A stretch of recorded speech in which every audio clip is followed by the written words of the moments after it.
ఛాతి పట్టేయటం వేరు, ఛాతి నొప్పి వేరు. సో ఛాతి పట్టేయటం అంటే మీకు టైట్గా ఉండటం, ఛాతి నొప్పి అంటే ఛాతిలో ఇంకా నొప్పి రావటం. సో ఛాతి నొప్పి అనేది దేని వల్ల రావచ్చు అంటే గుండె నొప్పి వల్ల రావచ్చు, ప్లూరా లంగ్ మీద ఉన్న లేయర్ వల్ల రావచ్చు, చెస్ట్ వాల్ అంటే మన ఈ గోడ చెస్ట్ వాల్ గురించి రావచ్చు, ఆర్ మజిల్ వల్ల రావచ్చు, బోన్ వల్ల రావచ్చు. ఇది పెయిన్. చెస్ట్ టైట్నెస్, మీరు అడిగింది చెస్ట్ టైట్నెస్ గురించి. టైట్ అంటే టైట్ ఎందుకు అనిపిస్తుంది అంటే లోపల మీకు లంగ్స్ అనేవి ఈ సైజులో ఉన్నాయనుకోండి, ఈ సైజులో ఉన్నాయి, మనకు బయట ప్లేసు ఇంత ఉంది. అప్పుడు లంగ్స్ హ్యాపీగా కంఫర్టబుల్గా ఉండి కొంచెం ఎక్స్పాండ్ అవుతూ క్లోజ్ అవుతూ హ్యాపీగా ఉంటాయి.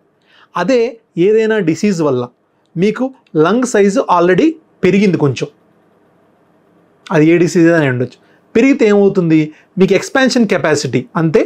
ఇంతకుముందు ఇంత స్పేస్ ఉంది మీకు ఎక్స్పాండ్ అవడానికి, ఇప్పుడు ఇంత స్పేస్ లేదు, ఇంత కొంచెం ఎక్స్పాండ్ అయిపోయింది ఆల్రెడీ. అప్పుడు ఏమవుతుంది, మీకు కొంచెమే పెరగగలదు, లంగ్ ఎక్స్పాండ్ అయ్యి కొలాప్స్ అవ్వగలదు. సో అప్పుడు ఏమవుతుంది, ఆటోమేటిక్గా మీకు చెస్ట్ టైట్గా అనిపిస్తుంది. ఈ టైట్నెస్ ఏ జబ్బులో వస్తుంది అంటే బ్రాంకియల్ ఆస్తమా, ఉబ్బసం వ్యాధిలో ఈ టైట్నెస్ అనేది మెయిన్ సిమ్టమ్ అండి.